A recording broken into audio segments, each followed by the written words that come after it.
what actually is happening here when we say you begin to disidentify from thought. Okay. First, the thought came in and said,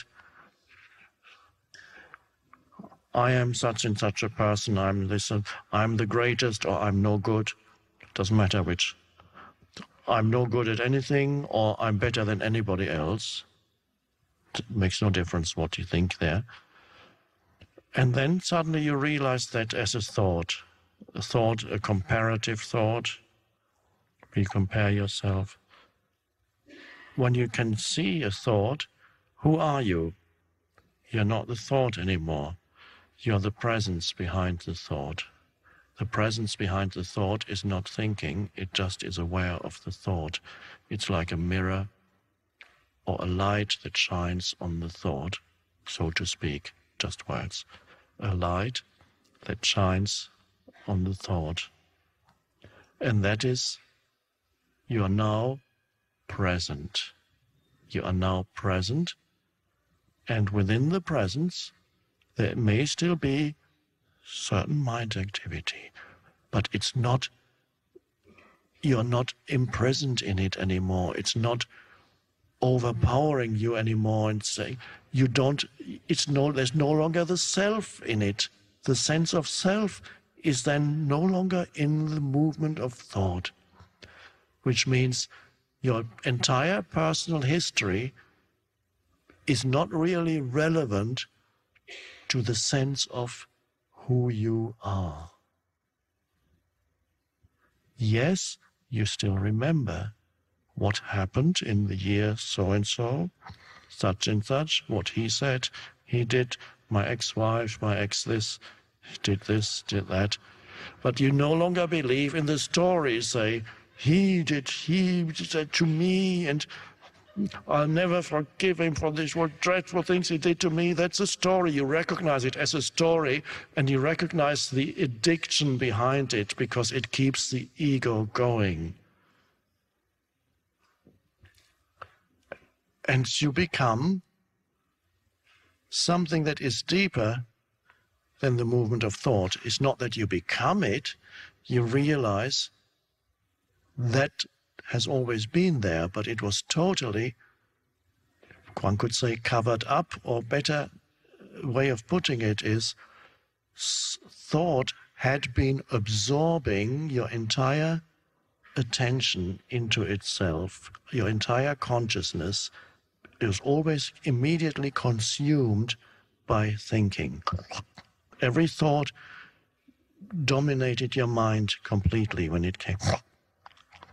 Like a voracious animal, the mind absorbed your entire consciousness.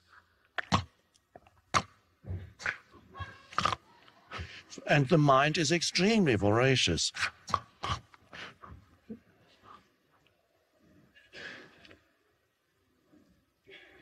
And then suddenly the consciousness that you are separates itself from the form of thinking. Now, every thought is like a little entity. Every thought that arises is an energy form. That is, it has an, and so you were completely identified with the arising forms of thinking, identified with form. Even a car that many people identified with their car or their home or their job or their position in society. These are physical forms. Every physical form has an equivalent in the mind as a mind form. It's not so much the external car. Besides, we don't even know if there is such a thing as an external car. All we know is what's in the mind. So this could all be a dream, but that's fine. It is a kind of dream. You disidentify from form. So before, your entire sense of self was trapped in one form or another, always to do with thought form ultimately, because even the car becomes a thought form. This is my Rolls Royce, or whatever. my position, my knowledge, consisting of lots of accumulated thought forms. This is my knowledge, my this, my that. And then something separates, and there is just a sense of pure presence. And this is the access point. This is the present moment into that state of consciousness. And the present moment is also the exit point out of the dysfunctional state of consciousness, which lives and thrives on time. And, of course, identification with thinking. So the present moment is the way out of the egoic pseudo-self, and it is the way into that dimension where you recognize yourself as simply a timeless presence. And the ability then arises in you to be conscious without having to think all the time. You can look at something and be the conscious presence, the spacious, this is another very helpful word, as a pointer.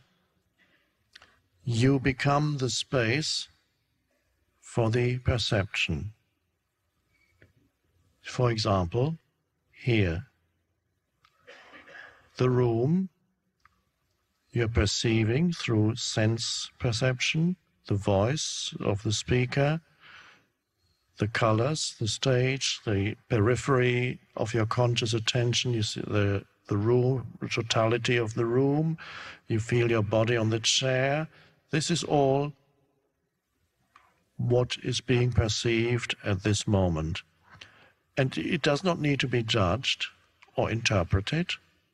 It just is as it is, and you are the space for it. You are the space for whatever is at this moment, internally or externally. For whatever arises, you are the consciousness, the space for that.